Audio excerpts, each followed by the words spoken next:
Praise God. Pakibati nyo nga po ang inyong mga katabi. Merry Christmas!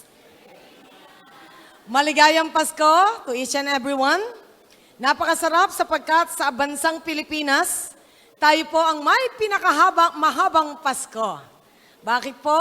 Pagpasok ng Ber, Pasko na. Alam natin yon. Kaya nga po, I believe isa sa pinakamasayang nasyon na nagsa-celebrate ng Pasko ay ang bansang Pilipinas. Hindi dahil tayo po ay tunay na marami mga pera para mag-celebrate ng Pasko. Hindi dahil marami mga parties kaya tayo'y masaya. Kundi dahil alam ng mga mamamayang Pilipino, may Kristo ng Pasko, the reason for the season. Amen? Na siyang dahilan kung bakit po tayo ay nagsa-celebrate ng Pasko, na napakahabang Pasko na ating sinaselebrate pagpasok ng September pa lang. Meron po akong kakilala, yung arkitekto ng church. Tuwan-tuwa ako na ako'y pumunta sa bahay nila. Ng isang, maraming beses na pupunta rin ako sa before Christmas sa bahay nila. Nag-aawit tayo ng mga Christmas songs sa kanila. Nakita ko ang bahay nila talagang punong-puno ng mga Christmas decor, pati sahig, may decor, everything. And then, nung kami pinakain, pati lahat ng mga gagamitin mo ay may Christmas essence talaga. Yung merong, basta may talagang pampasko, pati plato, pampasko, pati baso. Lahat ay pampasko. Everywhere na ikaw tumingin, talagang Paskong-Pasko. Sabi ko, paano nyo ito ginagawa na yung preparation nitong pag-aayos na ito ay napakadami? Malaki-laki rin naman yung lugar na kanyang inaayos. Sabi ko ganun, paano nyo to inaayos ng napakarami na talagang ang lahat ng bagay, pati lahat ay talagang may Christmas essence. Ang sabi niya, Pastora, September pa lang, August pa lang, nilalabas na nila yung mga gamit pang Christmas decor. September, umpisa na silang maglagay. At sa buong September na yun, ay talagang nabubuo na nila ang dekorasyon. Sabi ko, ang pinakamahirap dyan ay magtastasan Yung tatastasin mo na lahat, para bang madaling magkabit, enjoy ka. Pero pag tatanggalin mo na, para nakakatamad tanggalin, Parang gusto mo mag-remain na lang ang Pasko for 365 days. But we as Christians, para sa atin, Pasko araw-araw. Amen? Because the Christ of Christmas is upon our hearts. Kaya nga, hindi awkward para sa atin kahit hindi Pasko, pwede mong batiin ang iyong katabi ng Merry Christmas. Because the Christ of Christmas is upon our hearts. Siya ang reason for the season. Bagamat sa iba ay pag ikay bumati ng Merry Christmas, pag iyan ay mahal na araw, o kaya iyan ay sabi nga, umpisa pa lang ng January, sabi mo Merry Christmas, sabihin sa iyo ay talagang ikaw ay wala sa hulog ng utak mo. Dahil sabihin, tapos na Pasko. Pero sa Kristiyano, ang Pasko ay hindi natatapos. Amen? Sapagkat ito'y nagre-remind sa atin, the Christ of Christmas is forever in our hearts. Kaya we have all the reason to celebrate Christmas in a different way from the world. We will discuss about the greatest gift of all. Ang pinakadakilang regalo sa lahat.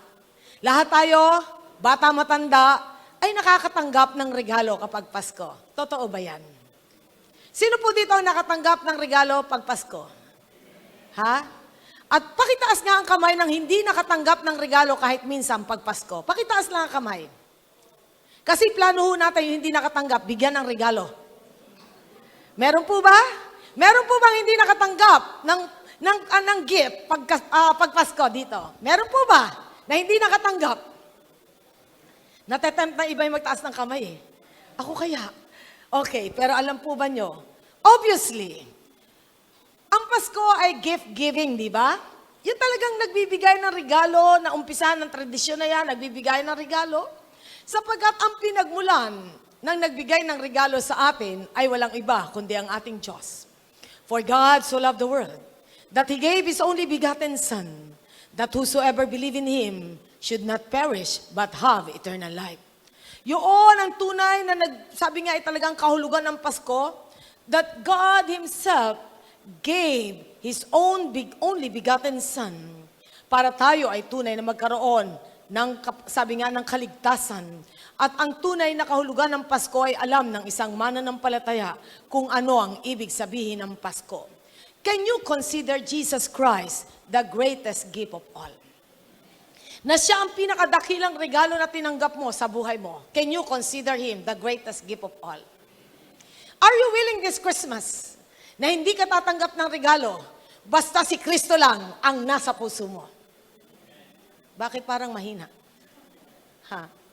Don't you know na, sabi nga, kung halimbawa, ganun ang maganap, hindi ka tatanggap ni isang regalo. Basta ang alam mo, si Kristo ang dakilang regalo nasa puso mo, siya ay forever nasa sayo. Sino ang payag dito na hindi ka natatanggap ng regalo? Amen. Praise God. Sapagkat He is the greatest gift of all. Walang katapat ito. Every gift that you will receive, it will tarnish, it will fade away, ito'y mauubos kung pagkain, mawawala ang lahat. Pero iisang regalo na ibinigay sa atin at tinanggap natin na hindi mawawala, walang iba kundi ang ating Panginoon, ang Kristo ng Pasko na nasa puso nating lahat. Kaya nga kung si Jesus Christ ay binigay sa atin, if He is the greatest gift of all, how would you celebrate Christmas? How would you celebrate Christmas? In God's way, sa paraan na gusto ng Diyos. Meron ba tayong paraan ng pagsa-celebrate ng Pasko sa paraan na gusto ng Diyos para sa ating lahat? Can we celebrate Christmas different from this world? Can we do it? Yes. Marami mga tao, pagdating ng Pasko, nalilimutan manalangin sa pagdating ng 24 o 25, nakakalimutan, abala sa mga handaan, abala sa lahat ng mga preparasyon na yan. Pero alam po ba nyo, napakahalaga sa atin na sa 24 pa lang ng gabi, as we celebrate yung tinatawag na Noche Buena, ay tayo'y magdiwang sa panalangin na magpasalamat sa Diyos, na paggising natin sa umaga sa araw ng Kapaskuhan, ipagpasalamat mo na tayo po ay may kaligtasan sapagkat naranasan natin ang tunay na diwa ng Pasko. How would you treasure the greatest gift? Paano mo tinitreasure si Jesus Christ sa puso mo as the greatest gift? Na siya ba ay iniingatan natin na ayaw natin siyang masaktan? Na ayaw natin ba siyang malungkot sa buhay nating lahat? Na gusto ba natin magalak ang Panginoong Hesus sa Kapaskuhang ito? Who should receive the best gift this Christmas? Sino ba ang dapat tumanggap ng regalo?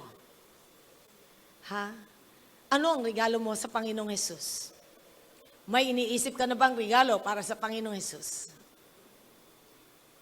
Hindi mo siya pwede ibili sa Landmark, sa Rustan, sa Shoemart, o kahit sabihin natin sa iba't ibang lugar ng mall.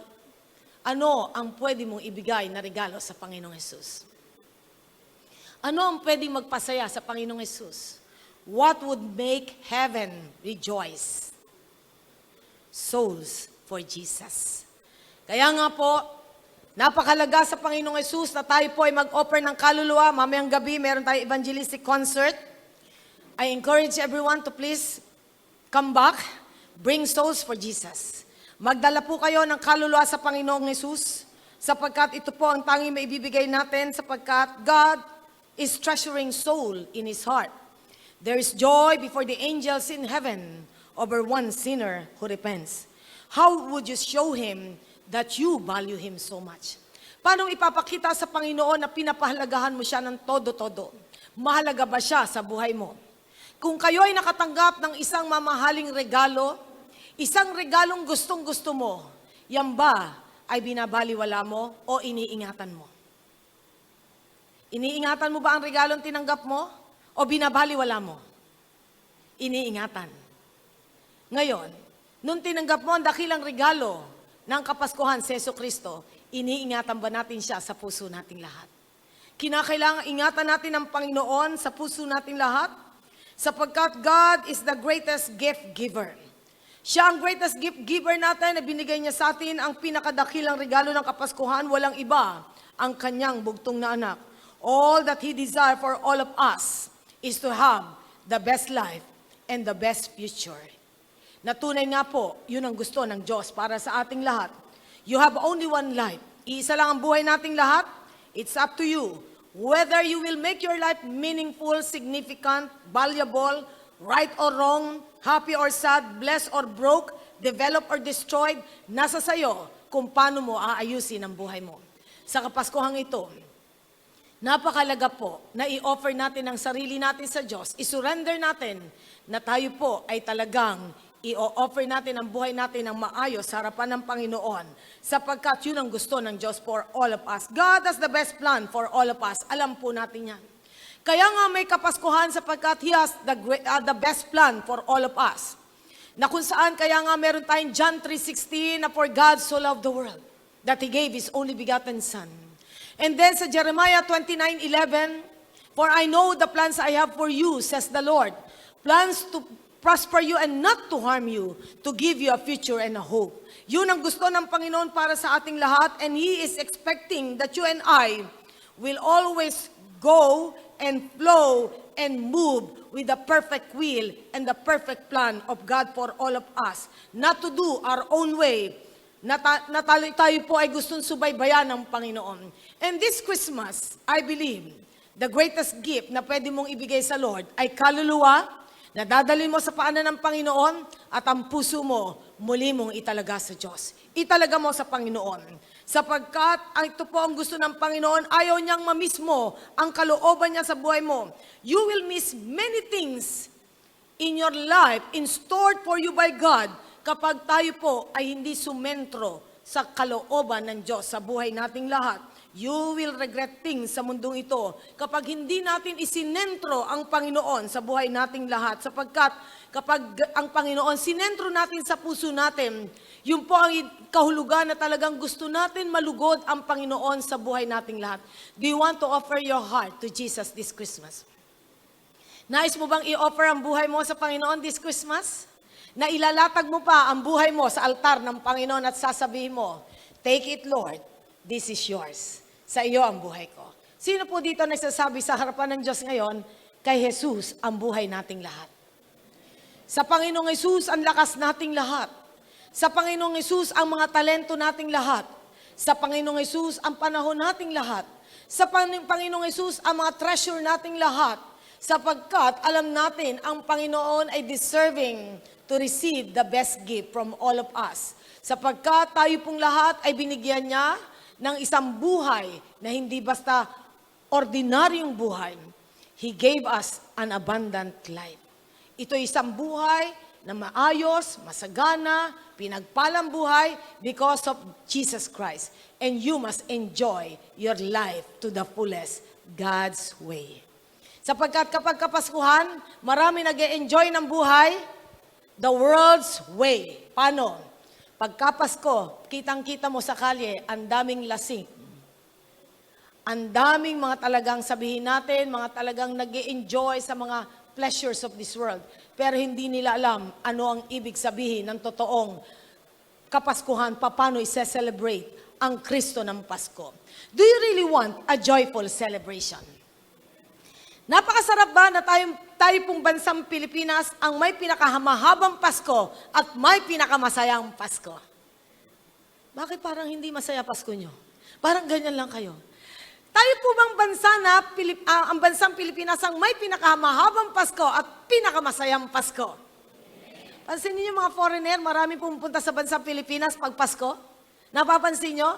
Kasi alam nila at balita nila, masaya ang Pasko sa Pilipinas. Bakit? Dahil buhay ang Kristo ng Pasko sa bansang Pilipinas. Amen? Yun po ang katuturan ng Kapaskuhan. Sa palakpakan nga natin ng Panginoon dahil siya ay nagbigay ng meaning sa Kapaskuhan sa buhay nating lahat. Tayo po ay tunay na mas celebration with our families, relatives, and friends. Kumbaga, tayo pong lahat ay gusto ng Panginoon mag-enjoy sa Kapaskuhan. No. Paano natin isa-celebrate ang Pasko na talagang malulugod ng Diyos? Spare yourself from all the evil things in this world. Ipuwera mo ang sarili mo sa lahat ng kasamaan sa mundong ito. Do what is right with our God. Christmas is a joyful celebration all over the world. But we can celebrate Christmas God's way, according to God's will. Sapagkat ang Kristiyano, kahit walang alak, masaya yan. Amen? Amen? Yung iba napapangiti, parang hindi. Di ba? Parang yung iba nagre-resist ang spirit. Why? Dahil baka may plano na kayo. Kaya nga, kinakailangan, ngayon pa lang, isipin nyo na, you will celebrate Christmas. you will put Jesus in the center of the celebration. Sapagkat siya ang totoong katotohanan ng Kapaskuhan sa buhay nating lahat. Sapagkat siya ang reason for the season. How can we experience again the first Christmas? How can we experience again the first Christmas? As Mary, Joseph did in the manger, as the angels and the shepherds did in the manger. Amen? Tayo pong lahat ay tumayo. Let's open our Bible sa Isaiah chapter 9, verses 1 to 7. Isaiah chapter 9, verses 1 hanggang 7. Tayo pong lahat ay sabay-sabay bumasa. Nevertheless, there will be no more gloom for those who were in distress.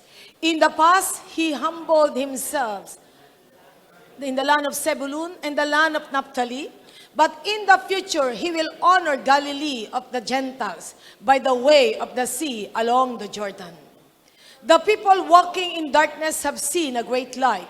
On those living in the land of the shadow of death, a light has dawned. You have enlarged the nation and increased their joy. They rejoice before you as people rejoice at the harvest, as men rejoice when dividing the plunder. For as in the day of Midian's defeat, you have shattered the yoke that burdens them, the bar across their shoulders, the rod of their oppressor. Every warrior's boot used in battle and every garment rolled in blood will be destined for burning, will be fuel for the fire. For to us a child is born, to us a son is given, and the government will be on his shoulders, and he will be called Wonderful Counselor, Mighty God, Everlasting Father, Prince of Peace. Of the increase of his government and peace, there will be no end.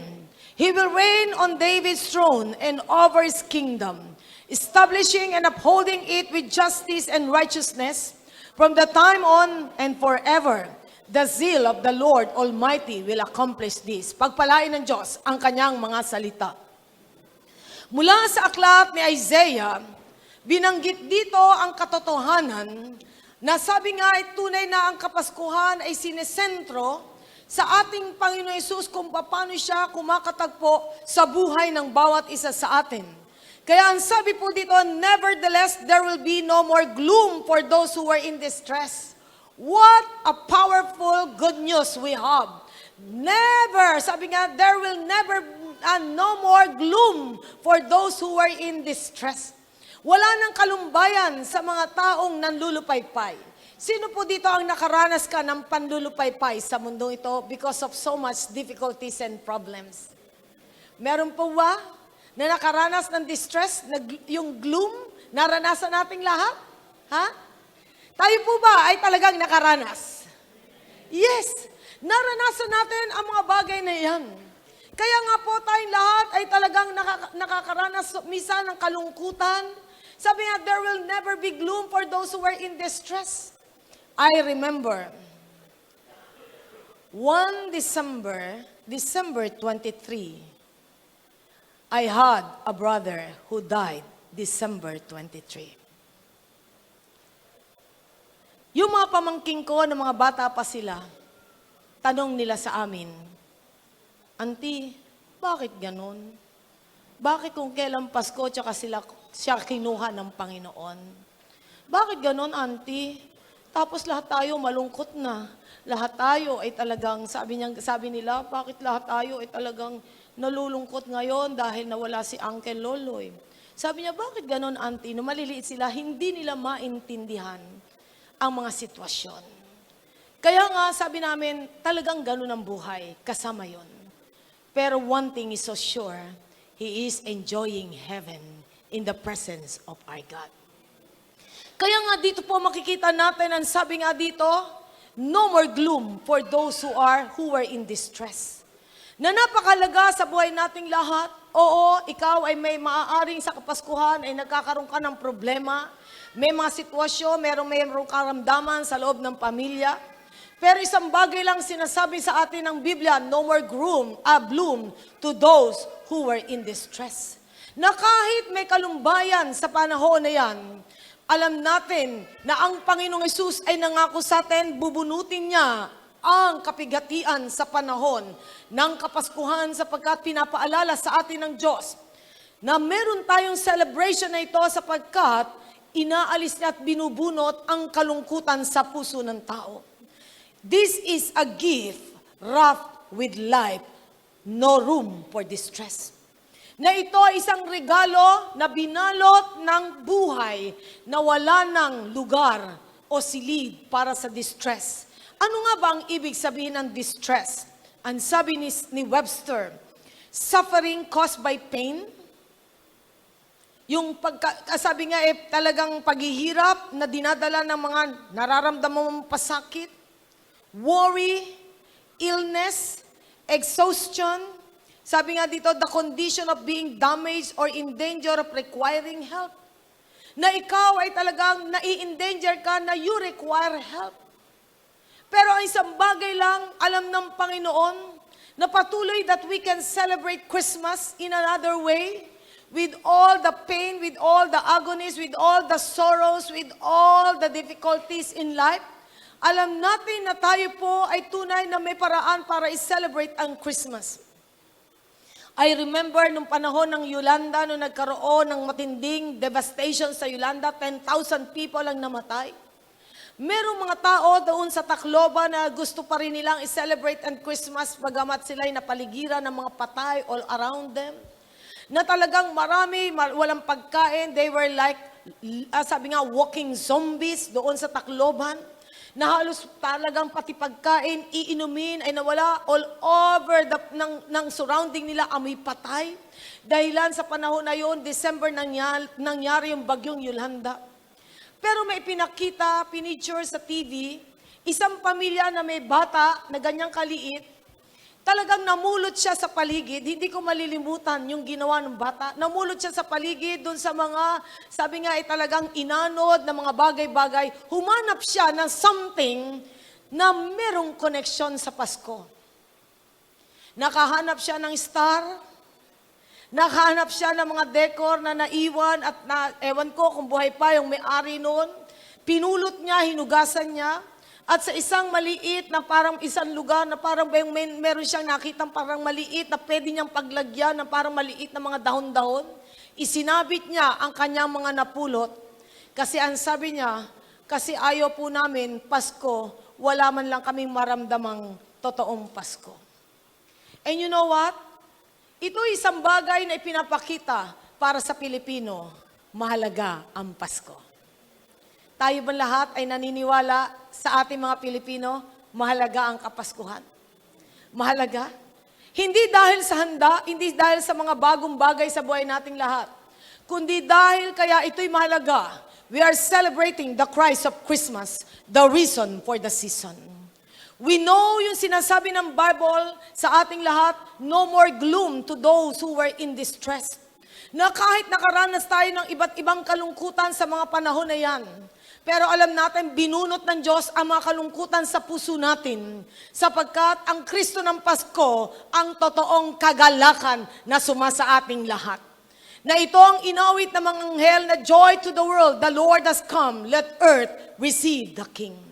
Kaya nga ang joy to the world for us na song, ito ay very powerful at meaningful song sapagkat nangangahulugan may kagalakan sa Kapaskuhan sa gitna ng mga problema at kalungkutan na dinadaanan ng tao. At dito po ay pinapakita sa ating lahat, ang mundo ay tunay na punong-puno ng kaguluhan. Kailangan ng mundo ang Panginoong Hesus. The world, especially nowadays, is like a big dungeon. Ito ay parang big dungeon na nandiyan ang destruction, nandiyan ang distress, nandiyan ang mga devastation, nandiyan ang sabi nga natin mga discouragement, nandiyan ang iba't ibang nararamdaman ng tao sa mundong ito. People normally don't know where to go. Na hindi nila alam saan sila pupunta, where to escape, yung mga things na nararanasan nila, to whom they can turn to. At ito ay isang pakita sa ating lahat na tunay na sa Kapaskuhang ito, maraming tao na naguguluhan ng isip at puso, and you can be an instrument of God to bring hope, to bring, sabi nga peace and to bring joy sapagkat tayong lahat ay binunutan ng distress ng Panginoon sapagkat alam natin ang katotohanan bakit may Pasko. Amen? Bakit may Pasko? I remember 3 years ago sa Yolanda, noong time na sila ay nagpuntahan sa Manila at tayo po ay pumunta doon at tayo ay nagcaroling sa kanila. December 23 yung pumunta tayo. At ang sabi nga nila, gusto daw nila ay perang ibigay, tayo ng likom ng pera para ibigay sa kanila. Kitang-kita ko po sa mga mata nila habang umaawit ang ating choir at that time. Nililingon ko yung mga tao at pag tinitingnan ko ang mukha nila, umaawit ang mga pamaskong awit, ang mga kapatiran. Pero ang mga mukha nila ay may kalungkutan. Minsan ngumingiti pero may kalungkutan. Na kung saan sabi ko nga, nakakahabag ang maraming mga tao. Na kung saan ang dami nilang kalungkutan sa buhay. Kaya nga tayo bilang mga mananampalataya, we cannot impart what we don't have. Kung tayo po ay totoong Christian, we cannot give to them what we don't have. Kung wala tayong kagalakan at kapayapaan sa mundong ito, hindi ka pwedeng magbigay sapagkat wala ka nun. Pero dahil ang Kristo ng Pasko ay nasa puso mo, sigurado ako kahit may problema ka, may kagalakan ka at kapayapaan sapagkat the Christ of Christmas is the spirit of joy in our heart. Amen? He is the spirit of peace in our life. Na dito po ay mahalaga sa buhay nating lahat na tayo balik-balikan nating lahat ang Kapaskuhan. Na tayong lahat ay tinuturuan ng Diyos na talagang tayo mag-celebrate para sa ating Panginoong Hesus. Is there hope in this world? Meron po bang pag-asa sa mundo? Sa nakikita ba natin, may pag-asa ba sa mundong ito? So sure, may pag-asa. Sapagkat alam natin, sabi nga sa Jeremiah chapter 3 verse 22. Jeremiah chapter 3 verse 22.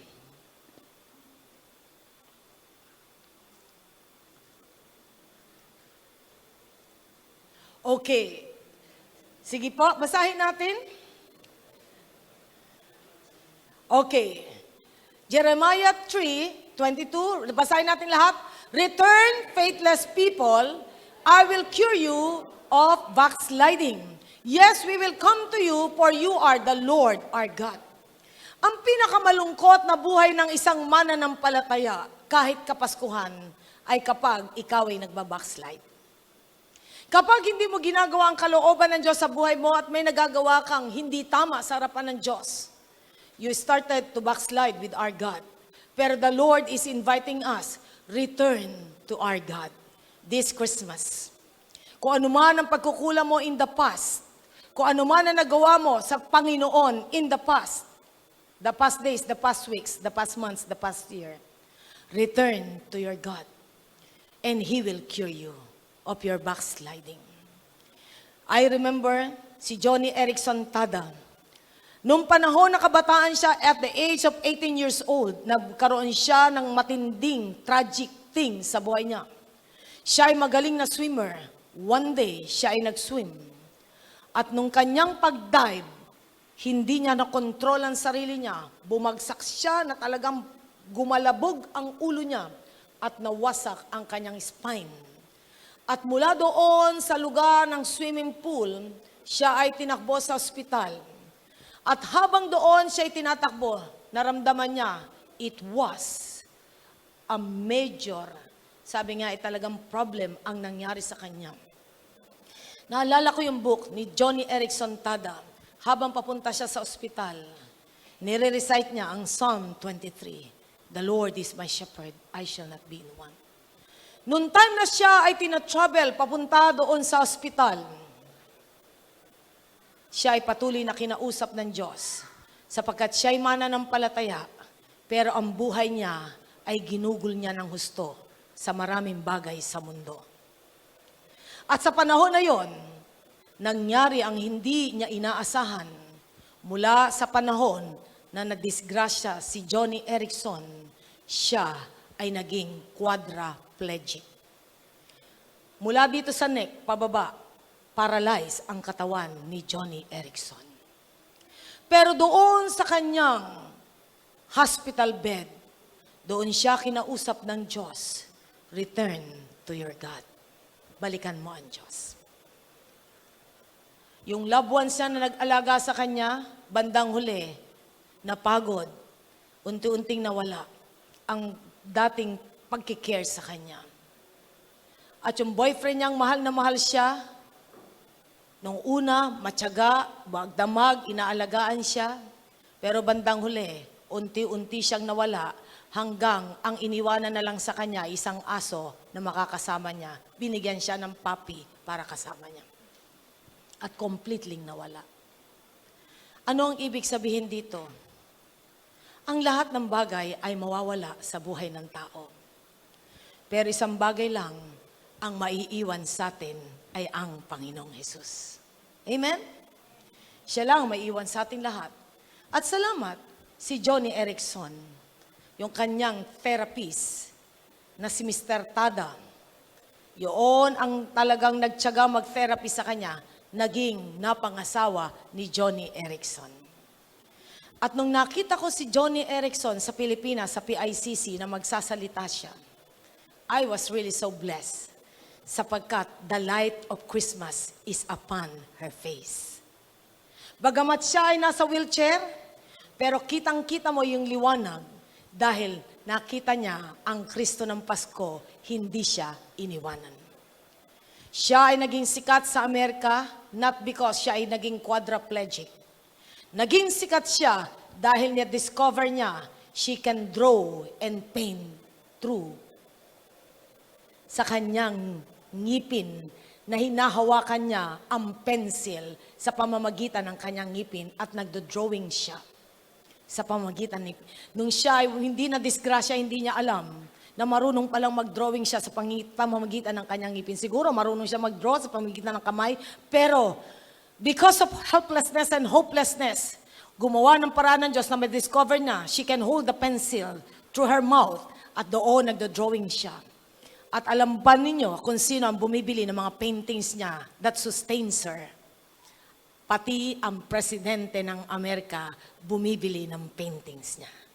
Kaya nga dyan natin makikita, nagkaroon siya ng sabi nga ay talagang distress. Pero ang Panginoon, inalis ang kalungkutan sa kanya, binunot siya sa kalungkutan, at siya ay nagkaroon ng pag-asa dahil ang Diyos ay nasa sa kanya. Amen?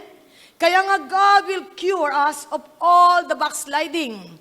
This Christmas, kung in the past, ikaw ay backslider, return to your God. Pakisabi mo sa katabi mo, return to your God. Huwag niyong sasabihin na malambot na pagsabi, na parang walang conviction. Sabihin mo na merong conviction, return to your God. Napakalaga niyan. Jeremiah 24 verse 7. Jeremiah 24 verse 7. Ito po ang sinasabi rin sa atin ng Jeremiah 24 verse 7. Because if you will return to your God, I will give them a heart to know me. If you return to your God, God will give you a heart to know Him.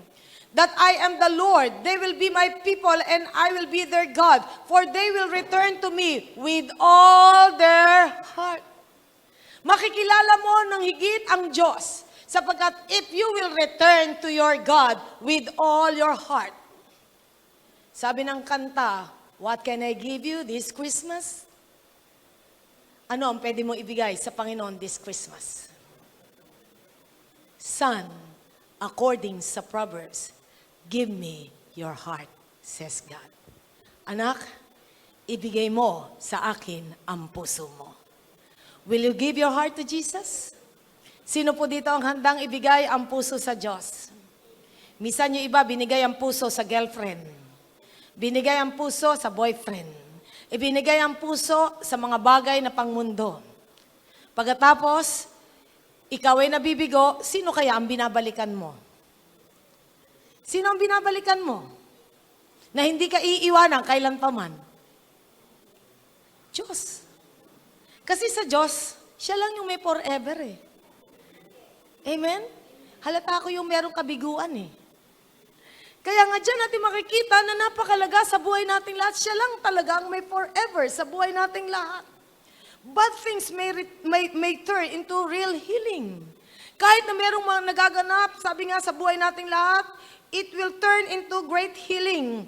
We will have great hope. We will have great deliverance, great restoration, sapagkat this is the life that the Lord wants us to have. Everyone must return to the Savior of their soul. Jesus, the Christ of Christmas, is waiting for every one of us. Return to the Savior of our soul. This Christmas, the only gift that we can give to God is our heart fully surrendered to God, and souls at the feet of Jesus, we will offer them to Jesus. Napakahalaga po niyan. Every nation, every person, we must be reunited with God. Ma-reunite tayo sa Panginoon sapagkat ang Diyos i-reinstate niya ang true worship sa puso nating lahat. Ibabalik niya ang totoong pagsamba, and every soul na talagang inirestore sa God, it will be revived by God. Mare-revive ang ating kaluluwa sa Panginoon sapagkat you will see your life as God sees it, and you will see sin as God sees it. Makikita mo ang sarili mo kung paano tinitignan ito ng Diyos, at makikita mo rin ang kasalanan kung paano ang pagtingin ng Diyos dito. Kaya nga magiging malinaw ang ating mga pananaw kapag tayo ay talagang bumabalik sa ating Panginoon. God the Father sent His only begotten Son to remove distress and gloom in this whole world. Kaya tayo pong lahat ay talagang pinapahintulot ng Panginoon, dumating minsan ang kalungkutan so that we will return to the Savior of our soul. Na tayo babalik sa Savior ng ating kaluluwa sapagkat He will be the one to do the battle for you. Siya ang makikipaglaban para gawin ang gyera na iyong dinadaanan. Ang sabi nga dito sa Isaiah 59, Isaiah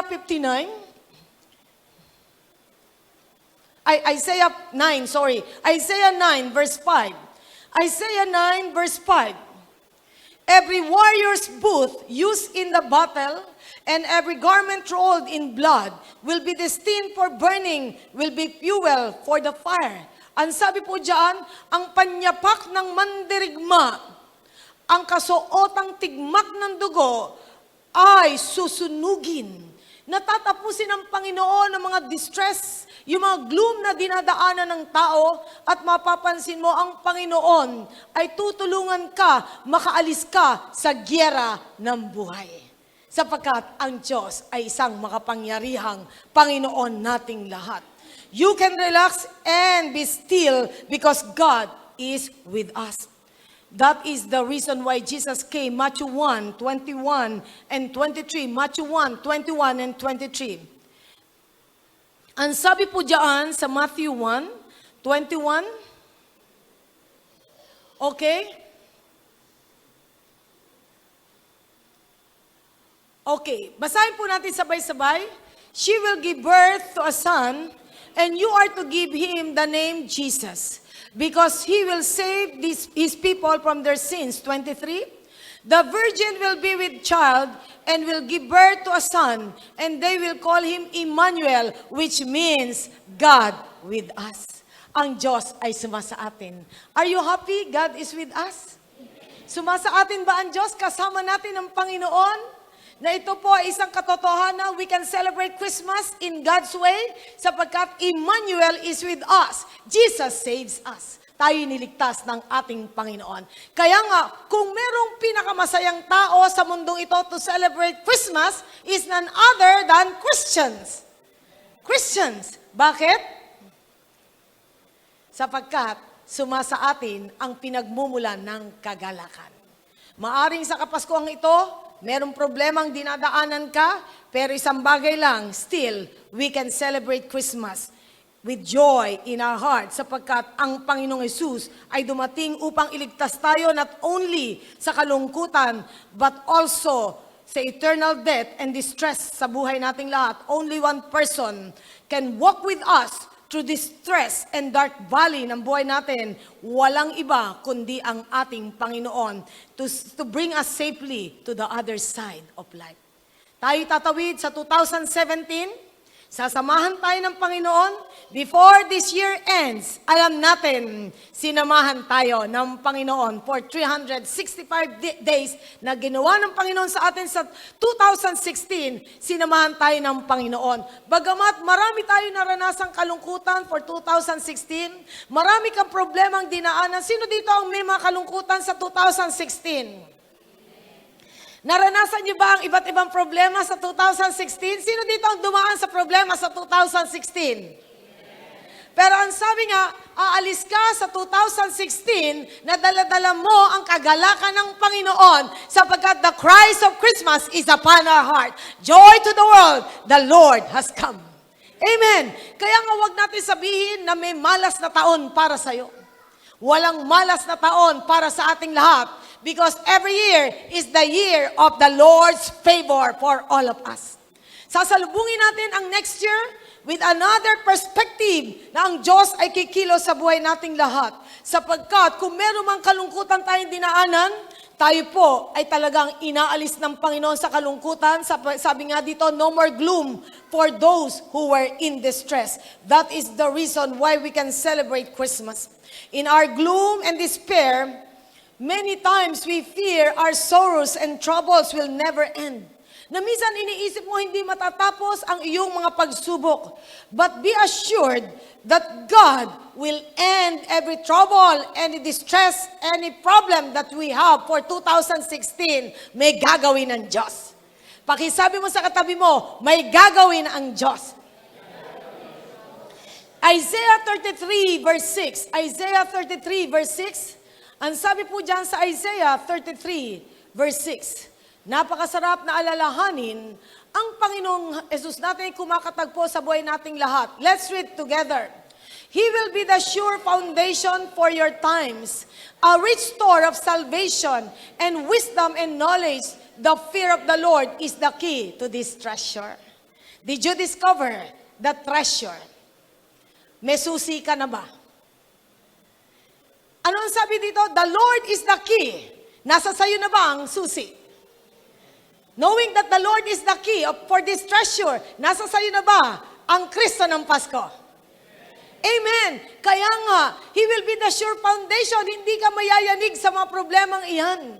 Sabi nga, the Lord has, sabi nga, in store to you, sabi nga, the rich salvation and wisdom and knowledge na ibinigay ng Panginoon. And then Isaiah 35 verses 1 to 4.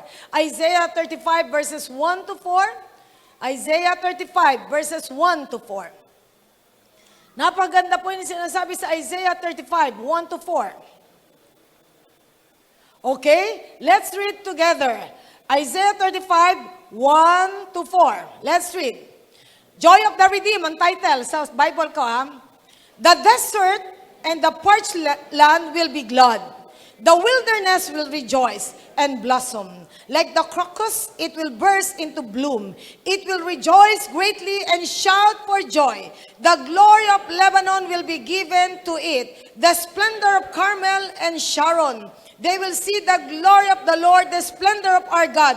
Strengthen the feeble hands, steady the knees, and give way.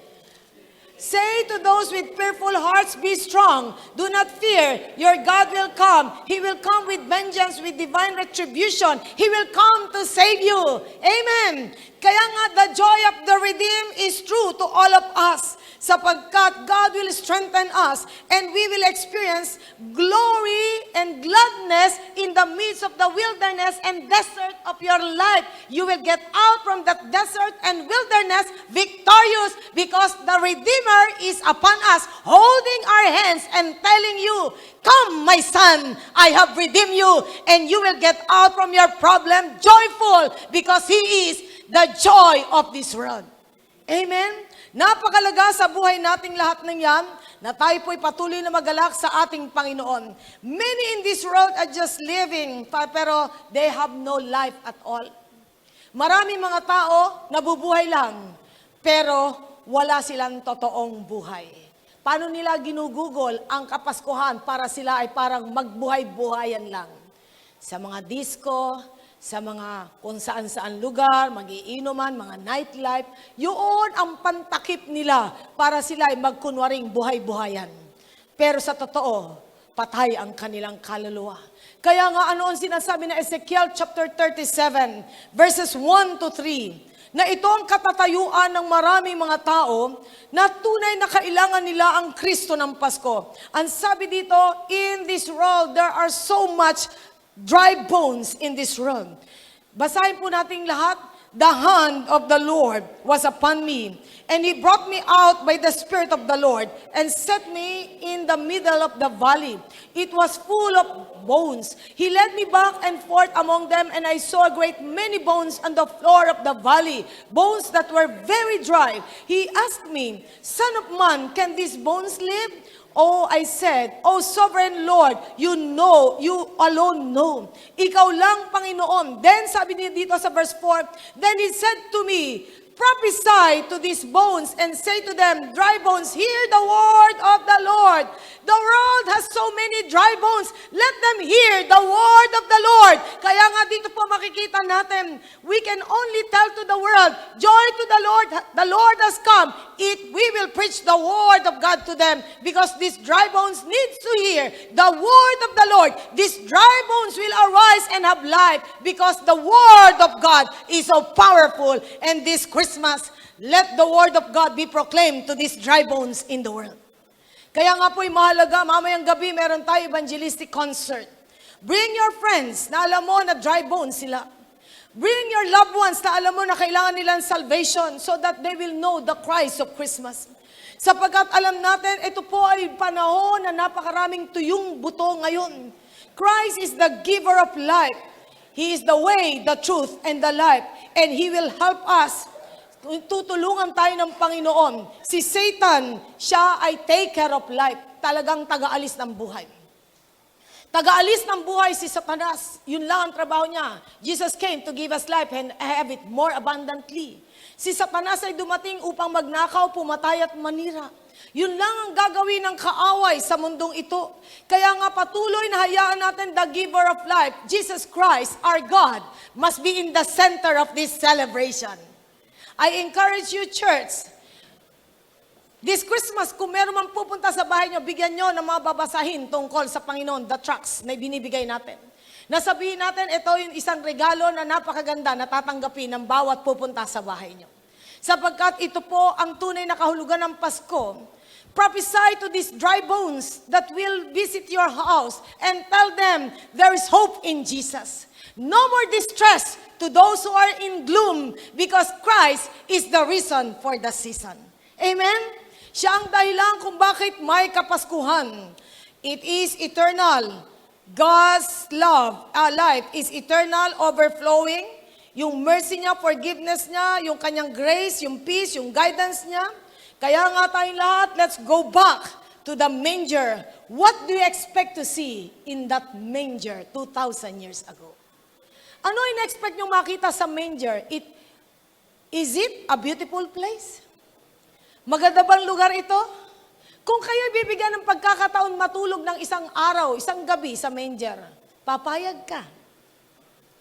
Sino ang papayag ditong matulog sa manger? Ha? Sa sabsaban. Nakikita natin yung mga display sa mga tarlac, sa mga Christmas natin, yung mga decor na yan. Merong manger dyan. Ang ganda-ganda tignan kasi tuyo yung dayami. Tapos meron parang mga hype na kasama. Tapos nandun yung si Mary, nandun si Joseph, nandun yung parang baby Jesus. Yung manger na yun, tapos may ilaw. Parang ang ganda, parang yung na-picture sa'yo ay talagang ang gandang manger. Pero the real manger, was it beautiful? Ha? Ang totoong sabsaban, maganda kaya? Mabango kaya? Ha? Kaaya-aya kayang tulugan? Kaya nga dyan natin makikita na napakalaga na bawat isa sa atin. Let's go back to the manger. Will you be inspired if you are in that manger? Of course not. Will you be encouraged if you are in that manger? If Jesus is not in the manger? Hindi ka ma-encourage. Hindi ka ma-inspired. Is there any beauty in the manger? Wala.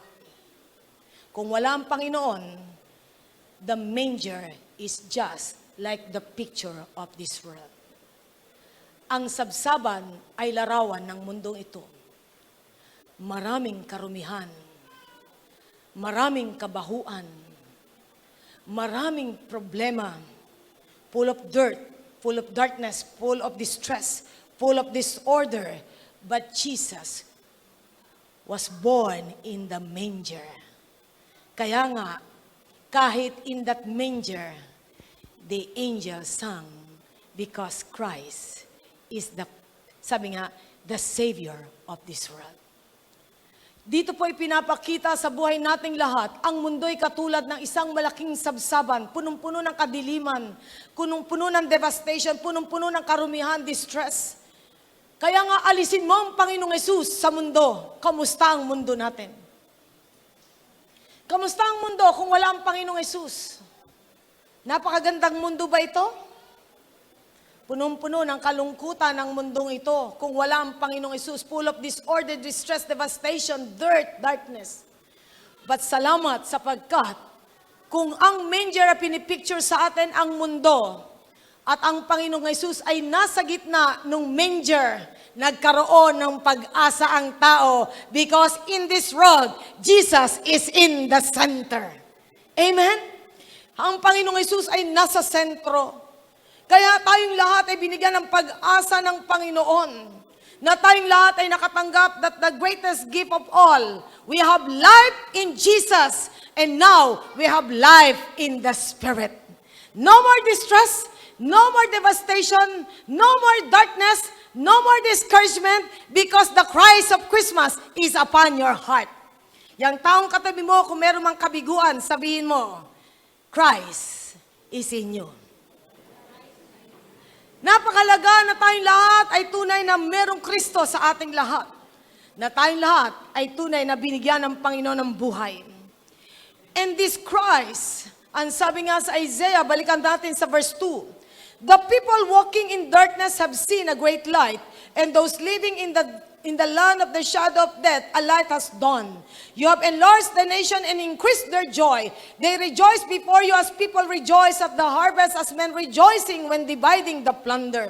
Sinasabi po dito ang mga taong nasa kadiliman ay makakakita ng matinding liwanag. Kaya nga yung gesture ng Kapaskuhan, yung mga Christmas lights, mga parol na puro may ilaw, ito ay kapahayagan na ang Panginoong Hesus ay nagdulot ng kaliwanagan sa ating lahat. At anumang nasa kadiliman ay natatakot mamatay, sabi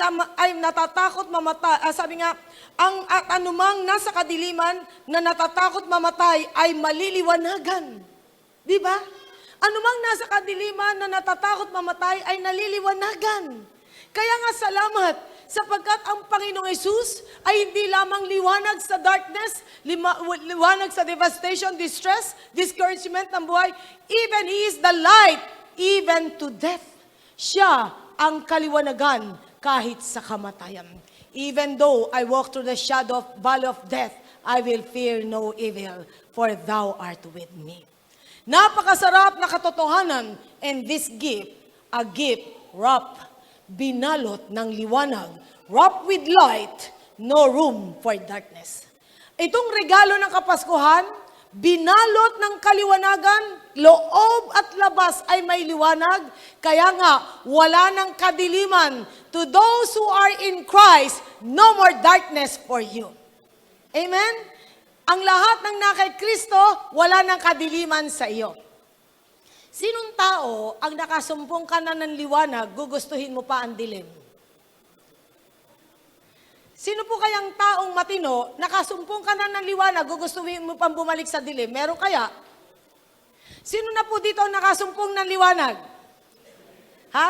Makita ko nga ang kamay na nakasumpong na ng liwanag. Babalikan ba natin ang kadiliman? No more.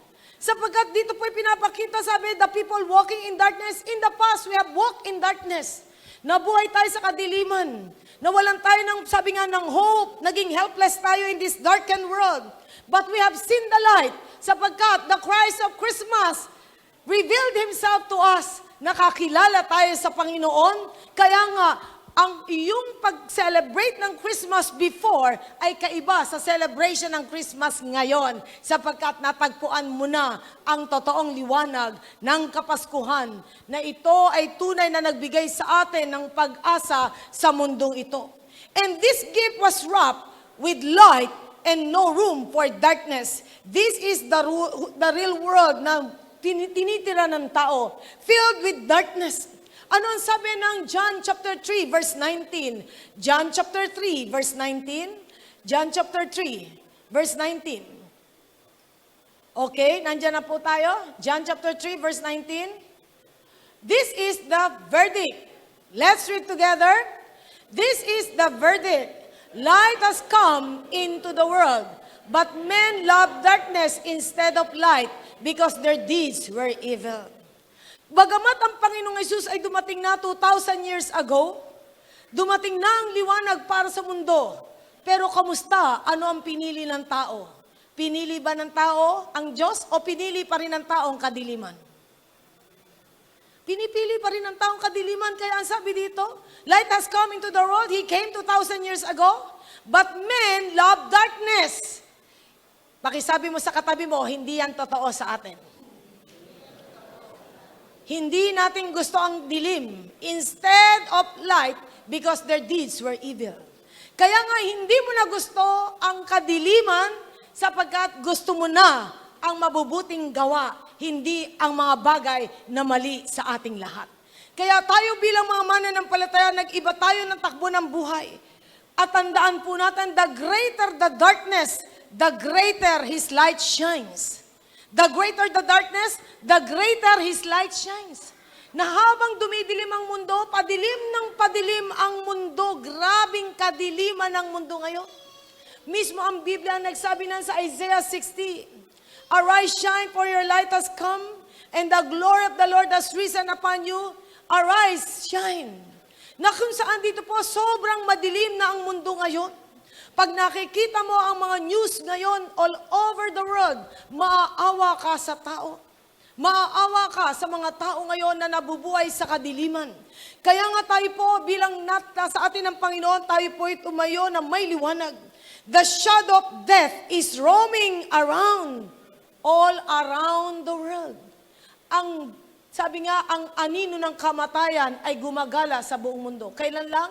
Merong eroplanong bumagsak. Di ba? Daming namatay. Merong mga namatay sa Indonesia yata yung earthquake. Iba't iba, pansinin nyo, itong bago magpasko, ang daming earthquake tayong nababalitaan. Di ba ang daming mga earthquake ng mga bansa sa iba't ibang lugar, may mga earthquake. At merong mga, sabi nga, merong nag-collapse yung train at maraming namatay. Merong mga, sabi nga, mga nagdidisgrasya sa daanan, maraming namamatay. Ang dami-daming kapahamakan all over the world. Kaya nga po tayong lahat ay patuloy na magliwanag sa mundong ito. The greater the darkness in the world is, the greater your light must shine because Christ is in us. The shadow of death is roaming all around, but the light has dawned. Literally, we will hear bad news everywhere.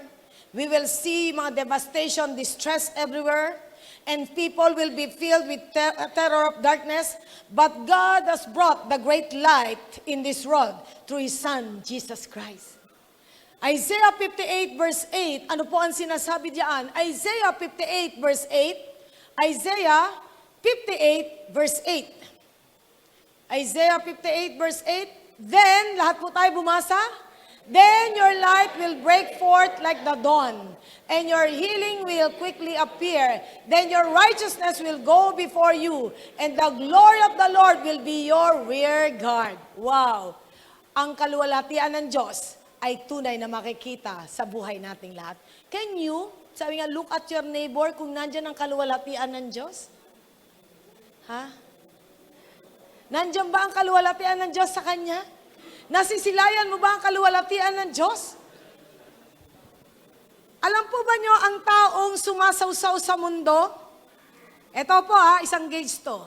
Kapag ang tao sumasawsaw sa mundo, pag masdan mong mabuti ang mukha niya, you can trace the darkness. Alam mo yun, Pag sumasawsaw sa mundo, you can trace the darkness. Pero yan ay kapag bumababad sa Diyos at ginagawa niyang kalooban ng Diyos, you will trace the light. Magiging refleksyon ng liwanag ang tao sapagkat tayong lahat ay pinaliwanagan ng ating Panginoon. Kaya nga po, ang mga tao sa mundo will be filled with terror and sapagkat the world will be filled with darkness. But God has given us Jesus Christ so that we will arise and shine to this world. In a time of darkness, God promised to send light na kung saan He will shine to everyone living in the shadow of distress, devastation, depression, discouragement, and even death, na ang Panginoon ay magliliwanag. Katulad ng sinabi niya, He is the wonderful counselor. For unto us, verse 6, for unto us a child is born, Isaiah 9:6. Lahat tayo bumasa, for unto us a child is born. Who is the child? To us. A son is given. To whom it was given? And the government will be on his shoulder. Saan nakasalalay ang Senate? Ang Senate. Kaninong balikat nakasandig ang Senado, Kongreso, ang Malacanang? Ang White House. Saan nakasalalay? Kaninong balikat nakasandig ang mga kingdoms of this world? Kanino? Sa Panginoong Hesus. And He will be called Wonderful Counselor. Do you have problem? Do you need advice? Jesus is the Wonderful Counselor. Do you need powerful healing? He is the mighty God. Do you need embrace from the Father? He is the everlasting Father. Do you need peace in this troubled world? He is the Prince of Peace. He is our everything. You are complete in Jesus Christ. Amen? We are complete in Jesus Christ. The Lord reigns in the whole world. He is the King of Kings and the Lord of Lords, na mananatili siyang Diyos ng mga Diyos at Hari ng mga Hari. And this message of hope will fulfill, sabi nga, your desire na talagang ikaw ay makatawid sa mundong ito. God's awesome power was displayed in that manger. Yung kapangyarihan ng Diyos ay pinayag doon sa sabsaban at hindi nagtapos sa sabsaban ang kapangyarihan ng Diyos. Sapagkat ang kapangyarihan ng Diyos, sabi nga na kinunsib si Jesus Christ ni Mary, na siya ay kinunsib by the Holy Spirit. Ni isang patak ng dugo ni Mary, wala ang Panginoong Hesus. Hindi kailanman nagkaroon ng dugo ng taong Panginoong Hesus. She was conceived supernaturally by the Spirit of the living God. Kaya nga ang dugong nananalaytay sa Panginoon ay isang banal na dugo, makapangyarihang dugo na nagdudulot ng kagalingan, kalayaan, kapangyarihan at tunay na, sabi nga, kalangitan para sa bawat isa sa atin. At dito po ay pinapakita sa atin that He is our wonderful God who gave His own life for all of us. Yung awesome power ng God ay dinisplay sa manger at hindi nagtapos sa sabsaban, kundi doon ay dumako siya sa krus ng Kalbaryo. At doon ay dumako siya sa krus ng Kalbaryo at siya ay nagbigay ng buhay para sa ating lahat. At siya ay nalibing at yung kanyang libingan ay naging empty tomb because Jesus has resurrected from the dead. And because Jesus has resurrected from the dead, our faith is not in vain. Our Jesus is coming back again to take us home in heaven.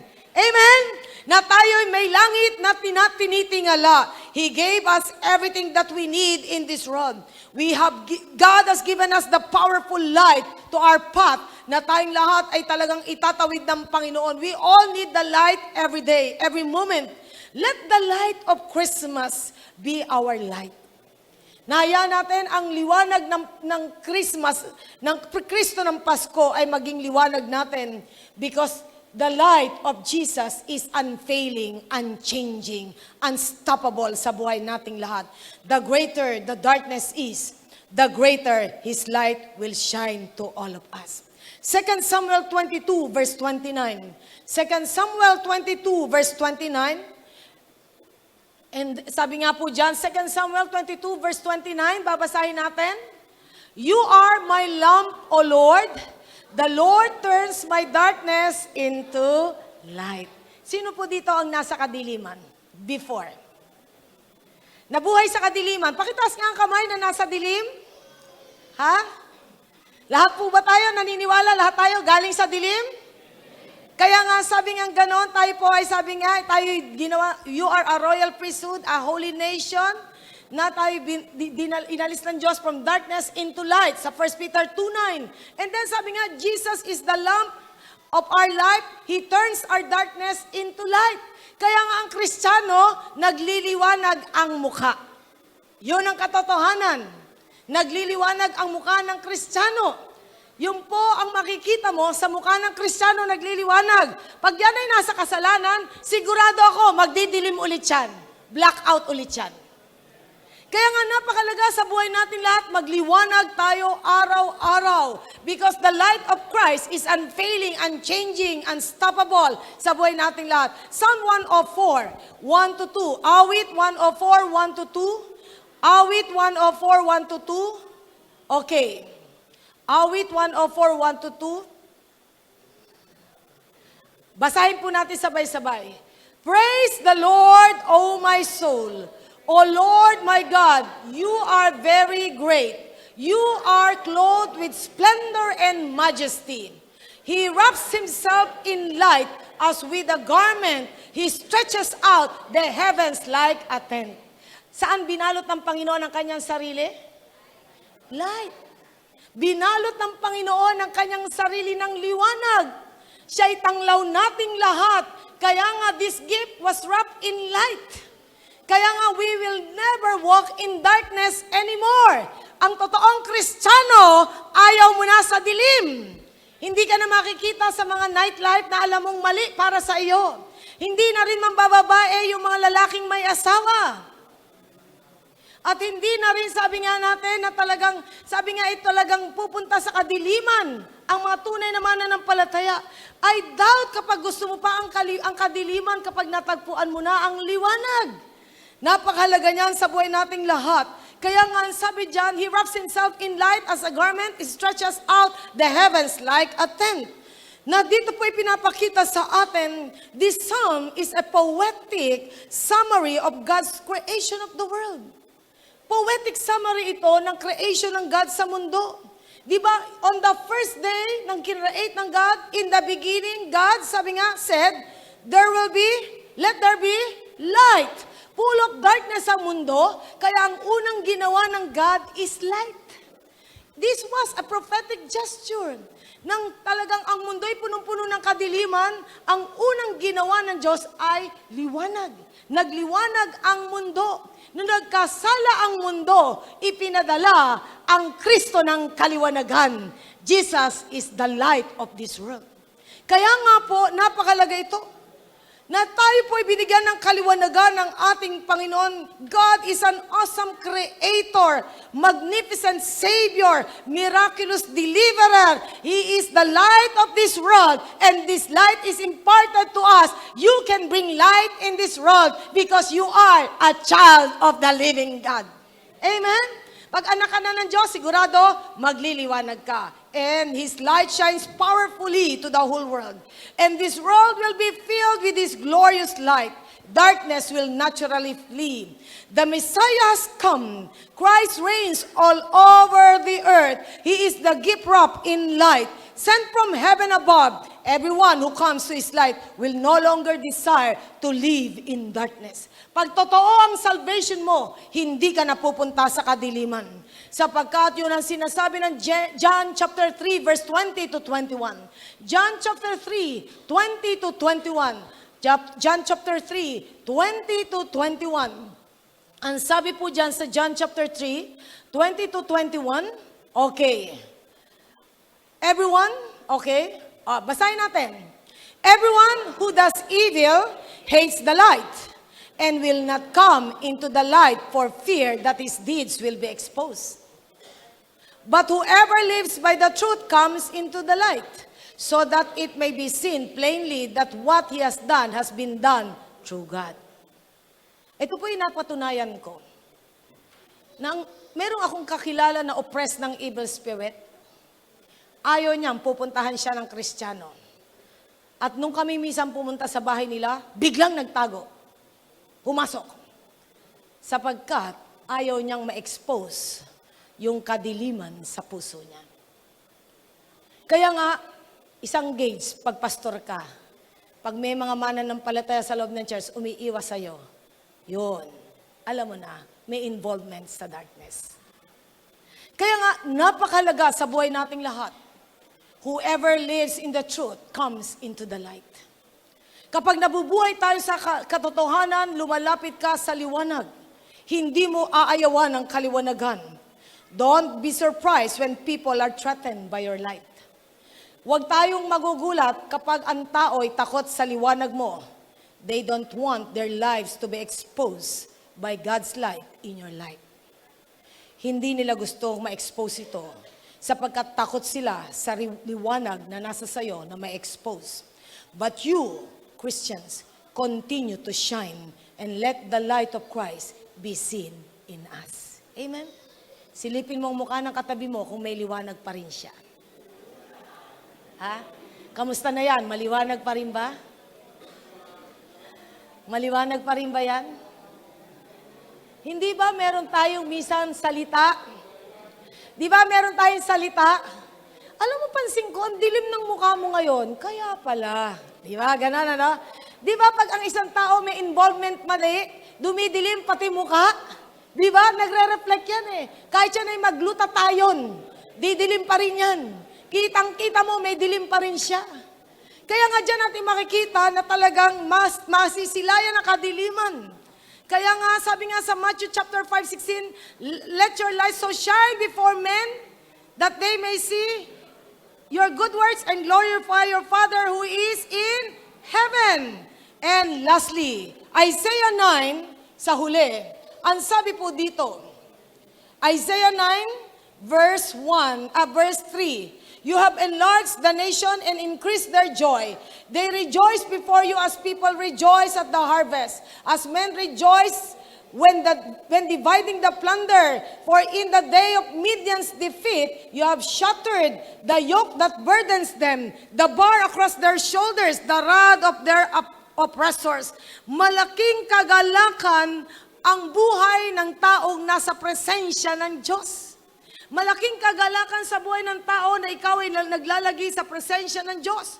Sapagkat katulad ng sinabi dito sa verse 4, nilupig, binali ang panghambalos na nagpapahirap sa tao. Nilupig, binali ang pamatok o ang panghambalos na nagpapahirap sa tao. Kapag po tayo wala sa Panginoon, lahat ng ginagamit ng kaaway sa iyo ay para ikaw ay talagang lumpuhin at gupuin, pero nilupig ng Panginoon ang panghambalos ng kaaway sa buhay mo at ikaw ay pinalaya ng Panginoon. Kaya nga, dito po makikita natin, ang tao na nasa Panginoon ay totoong pinapalaya na. Amen? Masabi mo sa iyong katabi, malaya ka na. Kausapin nyo, lalo na pag nararamdaman yung may kadena pa. Malaya ka na. Ha? Huwag ka na ulit pakadena kay Satanas. Huwag nang magpakadena kay Satanas. Pinalaya ka na. At kapag binabalikan mo ang kasalanan, ito lang ang itsura ng taong bumabalik sa kasalanan. Sabi nga, nilupig na ang mga, sabi nga, tanika lang nilagay ng kaaway sa'yo. At dito po makikita natin, pag ikaw ay Kristiyanong totoo, na binabalikan mo pa rin ang mga kasalanan, sinasabi mo kay Satanas, Satanas, pakitali mo at ulit ako, pakigapos mo, kadenahan mo nga ako ulit. Yan lang ang itsura mo. Kaya nga, pag tayo po ay pinalaya ng Panginoon at binabalikan mo ang dating gawi, sinasabi mo lang kay Satanas, kadena nga ulit, please. Kaya nga dyan natin makikita mga mananampalataya. If the Son sets you free, you will be free indeed. Because this gift was not only wrapped in light, but wrapped in love. Na ito'y binalot ng pag-ibig ng Panginoon. it was wrapped with love. No room for defeat. Hindi na tayo tatalunin pa ng kaaway. You were created and redeemed to live a victorious life. Tayo ginawa at niligtas para mabuhay sa isang matagumpay na buhay. The Christ of Christmas is forever victorious. No matter how your battle looks like, it is already settled in heaven. God has given us victory. Amen. He gave us complete victory. All we have to do is to grab that opportunity to receive God's gift of love for every one of us. He offers it to us. Christmas is a time of love. Is it true to all of us? Kung may kaaway ka, batiin mo na, Pasko naman. Sasabihin mo, o sige, babatiin ko, Pasko, pero sa 26, galit ko ulit, ha? Mga kapatid, what can you give to God except our love for Him? And if Christ is the life and the light, He is also the God of love. Diyos ng pag-ibig. And I just pray this Christmas, may the goal of our heart ay talagang pag-ibig ng Diyos ang maghari sa puso natin. Talo ka pag patuloy kang magagalit. Talo ka pag patuloy kang maiinis. Talo ka. Bakit? Kapag patuloy kang magagalit, ang taong magagalitin, pumapangit. Ang taong sabi nga, naiinis at nagngingit-ngit, mukhang masungit. Kaya nga dyan natin makikita, hindi dapat ganun eh. Sapagkat Christ is the God of love. Diyos ng pag-ibig. Diyos ng pag-ibig siya. Kaya nga kung meron tayo ibibigay sa, di ba may awit si Michael Jackson? Give love on Christmas Day? Na kahit secular song to, can you give love on Christmas Day? Ha? Can we truly give love on Christmas Day? Mahalaga ito sa buhay nating lahat. Christmas is a time of love because God showed and offered His love for all of us. Na kung saan ito ay isang kapahayagan sa atin. And He wants to increase your joy and your peace. A loving person will become peaceful and joyful. Amen? Kaya nga, dyan natin makikita, sabi nga, tayo bibigyan ng Diyos ng peace and joy. An angry person ay magkakaroon lagi ng, sabi nga, ay talagang irritation sa mundong ito. Kaya nga, kung ikaw ay magagalitin, ang gagawin ng kaaway, suking-suki ka. Sa Paskong ito, let go and let God. Amen? Let love rule and reign in our heart. Sino dito magsasabi, yung hindi ko mamahal, kaya ko na palang mahalin. Amen? Ha? Kaya nang mahalin? Yung hindi mo minamahal, kaya mo nang mahalin? Amen? 1 John 4:19, we love because He first loved us. We love because He first, sabihin nyo nga, we love? Oy, sabihin nyo nga ang verse na to, we love? Because He first loved us. Balikan mo katabi mo. Balikan mo katabi mo. Now, you can truly love that person. Ha? We can truly love because He first loved us. Alam niyo, ibang klase ang Pasko eh. Pag Pasko, ewan ko, yung magkakagalit, biglang nagiging bati-bati. Meron something in Christmas, di ba? Kaya nga naniniwala ako eh, na tayong lahat ay patuloy na katagpuin ng ating Panginoon. He is wrapped with love because He is the God of love. Siya ay Diyos ng pag-ibig. Kaya nga, dahil siya ay Diyos ng pag-ibig, Christmas is a time to love. Na't panahon ng pagmamahal, sapagkat Christmas, the essence of Christmas, is loving the most sinful man in this world. And that person is you and me.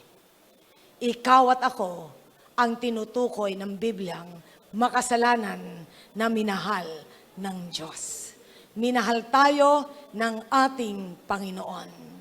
Dito po ay pinapakita sa atin, God wants to increase our joy, to increase our peace. He wants to see people rejoicing at the harvest. Ang sabi dito, as in the days of Midian's defeat, you have shattered, nilupig mo at binali ang panghambalo sa nagpapahirap sa kanila.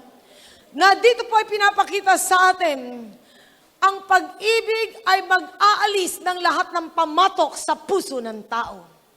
Kapag ang tao ay talagang mangingibig, hindi magiging mahirap ang mundo eh. Di ba? Kung mangingibig lang ang tao, wala tayong pahihirapan tao with our attitude. Wala tayong pahihirapan puso with our own attitude. Kasi release tayo eh. Masarap ba ang malaya? Christmas is the time for love. Christmas is the time for healing. Christmas is the time for deliverance. And I believe it is the essence of true Christmas because Jesus wrapped himself with love. If Christ is in our heart, you can love the most unlovable person. Amen? Meron bang person in your life na unlovable? Meron ba? Makita mo pa lang, talagang mainit na dugo mo. Makita mo pa lang, kumukulo na ang bulkan sa puso mo. Pero alam nyo, let the love of Christ be upon our heart at mapapansin mo, magiging kaalwan sa puso mo. Bakit?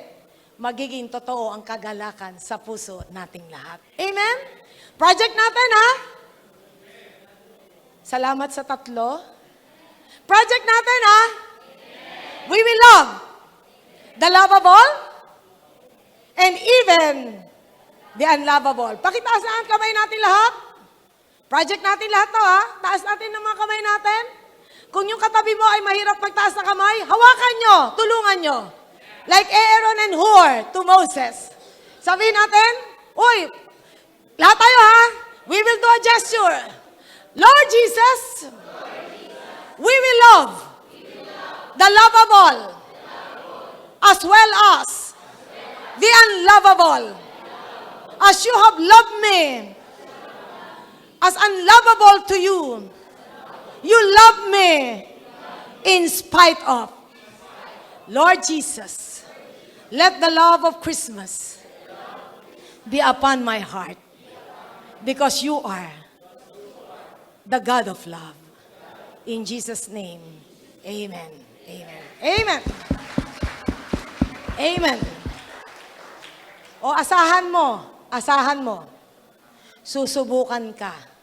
Baka within this span before Christmas, makasalubong mo yung kumukulo ang dugo mo. Di ba? Di ba? Masasalubong mo yan. Kaya nga, pag nasalubong mo, ano sasabihin mo? Ano sasabihin mo? Merry Christmas? Di ba? Sasabihin mo na ba ang Merry Christmas? Okay, hindi na sasabihin ni ate, Bitter Christmas. Okay, Merry Christmas. Sasabihin na natin. Amen? Okay, kaya nga ang batian, Merry Christmas eh. Di ba? Ngumingiti yung mga ating alam ko na may mabatiing Merry Christmas. Salamat sa Diyos. We will rejoice at the harvest, rejoicing in God's presence, rejoicing with our deliverance, rejoicing in our victory. People, sabi nga talagang will have unending peace and the increase of our government will be on his shoulder because the Prince of Peace is upon our hearts. My peace I give unto you, John 14:7, not the 14:27. My peace I give unto you, not the peace that the world gives, but my peace I leave unto you. Let not your heart be troubled. Our government needs the Prince of Peace. Ang ating gobyerno ay kailangan ng prinsipe ng kapayapaan so that there will be real justice, real righteousness. May they all receive, and may all of us receive the Christ of Christmas. The only solution to the problem of this world is the Christ of Christmas.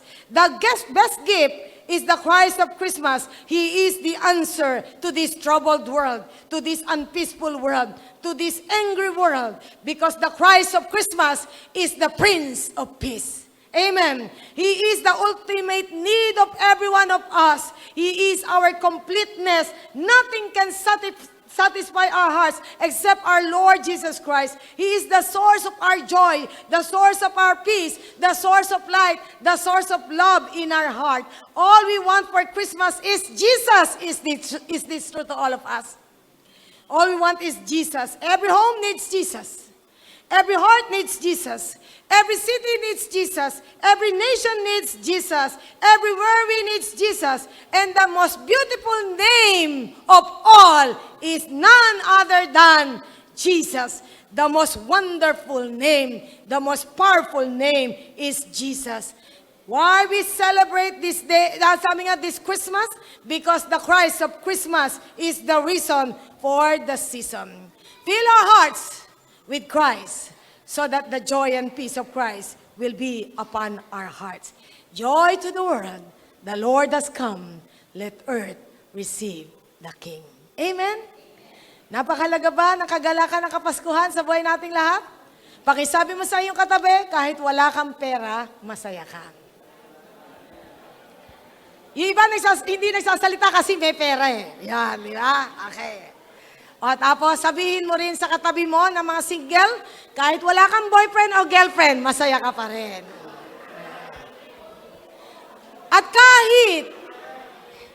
kahit kabibigo lang, ikaw ay binasted, masaya ka pa rin.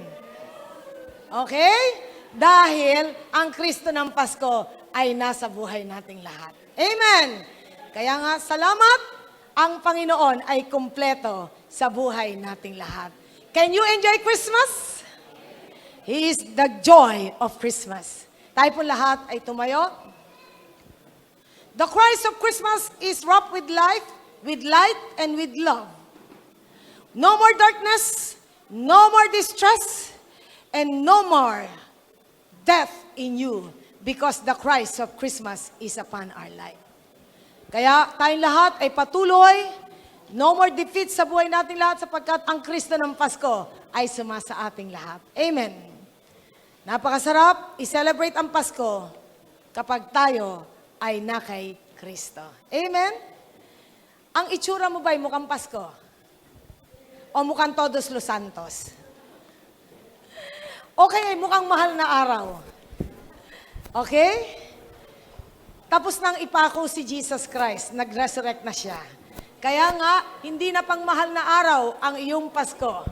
Ikaw ay tunay na mananagumpay. Sino po dito this Christmas? Meron kang pipiliin mong mahalin at patawarin. Huy, meron ba? Pipiliin mong mahalin. Kasi hindi ito talagang kusang dumadating, pipiliin mo lang eh. Pipiliin mong mahalin at patawarin.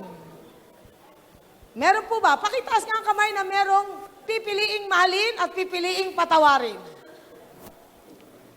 Ayan. Salamat sa mga kamay na yan. Pakitaas nyo na, ba't kayo nahihiya? Pipiliin yung mahalin at papatawarin this Christmas? Praise God. O sige. Tayo po'y lahat ay mag-worship sa Lord. Sa mga nagtaas ng kamay, dahil nagsabi ka, pipiliin kong mahalin at patawarin, magaganap ang iyong pagpili.